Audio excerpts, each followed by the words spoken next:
This video is going to talk about generating specifications and how to do that from your costing screen.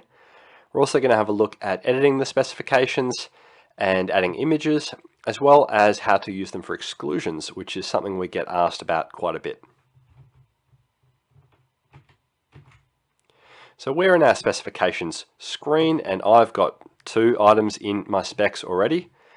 The items I've got here have this little lock symbol next to it, which means that the item came from the estimate, or estimate costings more specifically. To say it another way, this came here or is here because I used the S button within my costings. So we're going to go back and quickly just add a few more. So say that one. I find the S button a really good filter of all the estimate costings that you've got in here, and it allows you to filter it down to just the things that the client will actually care about. So I've got that one already. Grab a few others. One thing that we do get asked about from time to time is, hey, there's a lot of items in this template, or in the stock Buildxact templates, can I drop in items that don't have a cost? Which sounds a bit funny at first, but the answer is yes, you absolutely can. And the scenario is that, like I've got in this electrical category, I've just got one quote from a trade, but I might want to explain to the client what all they're getting, and I can use these items to say, Mr. Client, this includes the disconnect and rewire, connection fees, light point, etc, etc, etc, and this can be a great little shortcut just to steal descriptions. So even though you didn't price them, the price is actually down here, and you're just telling the client what's included. Just know that that is entirely possible. I'll grab just a handful more of items, and I'll quickly go put dollars and quantities against this. As always, purely example figures. Get rid of that. Lovely. So if I go back to specs now, I'm going to have a whole bunch of things. Now that it's here, I can reorder them using the little dots. I can delete them if I don't like them. I can add more categories if I want to customize it further. I can go into each category and add more items. So a great example might be appliances, to say, installed by qualified electrician.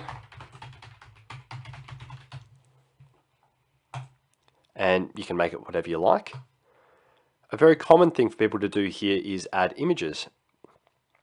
So I'm going to do just that.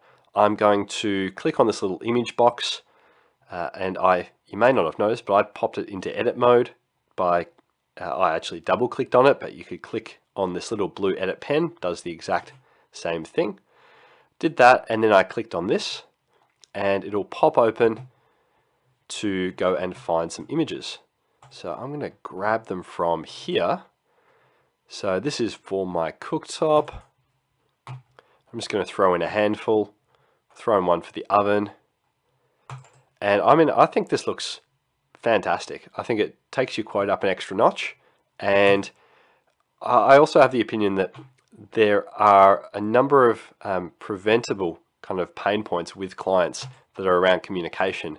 And something as simple as a photo of, hey, this is what it looks like, can prevent further headaches down the track when they walk in and go, oh, I didn't realize it was going to look like that. So photos are a really easy way to just avoid a couple of future problems. So I'll throw some of them in. I actually don't want that. I'll get rid of that. One final thing just on the specs is it's very common to see people use this for exclusions.